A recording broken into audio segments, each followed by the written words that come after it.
Well, I mean, and I think to the extent that social media is a tool for a lot of this, a tool for getting attention focused on oneself, a tool for getting to places and getting to power that one would not otherwise have. It's clearly, as you're saying, it's backfired. But they also had a stage but not backfired without cost. So I think right. that's important, is that I think virtually everything about this era that we're in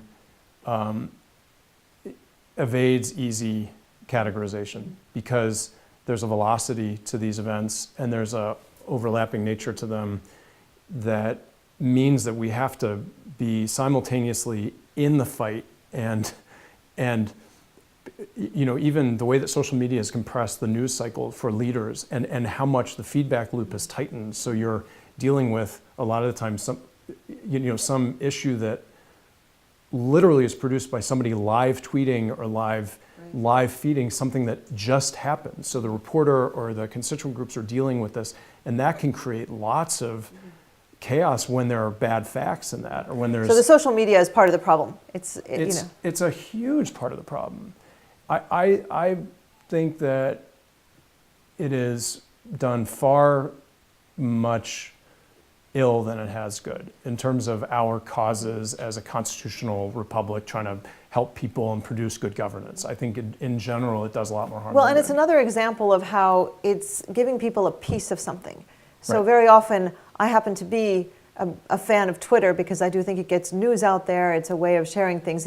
And at the same time, as you say, it can be terribly misused. The danger is that it misleads us on two major fronts, I think. Setting aside the lies or the factlessness, it polarizes issues into a black and white emotional extreme, where you feel that the issue isn't legitimate unless it is black and white and unless it causes you to feel. And remember, these are platforms that were designed for adolescents. Right. No, we're normalizing polarization. They're designed to addict adolescents.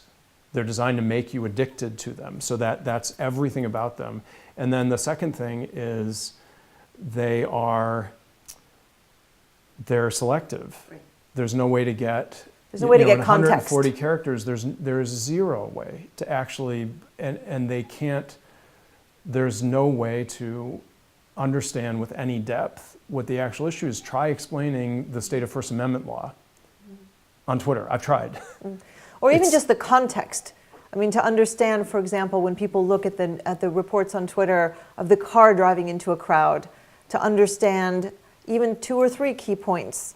What happened at UVA the night before, or the 2 other events that set the stage. But there were things happening around the country following the election of President Trump. A lot of free speech situations, as you know, with extreme right speakers at universities. And Right. It's not just across the country, internationally as well. Right. And I think you raise a really important point, that people are seeing some of this out of context. Right. On the one hand, they're not seeing the full forces that led to the situation, and they're not seeing the full scope of the damage. And therefore, it's very hard to get to a nuanced and complex solution to a complex problem. Well, the thing that worries me is that if my first meeting as mayor, I talked about the danger of a politics of symbolic victories. Symbols are super appealing. I like symbols. We have the Statue of Liberty as a symbol. But when you get into a reality where symbols have displaced actual facts or have displaced what's happening on the ground, that's where the trajectory of social media has put us into that new landscape. And the problem with symbols is they aren't reality. And so then it means that it's left up to who is superior in the politics of symbols. And that's a whole other ballgame. That's an entire, if then you have almost no touch point at all to what government is actually doing. What are the lives people are actually living? What is, right.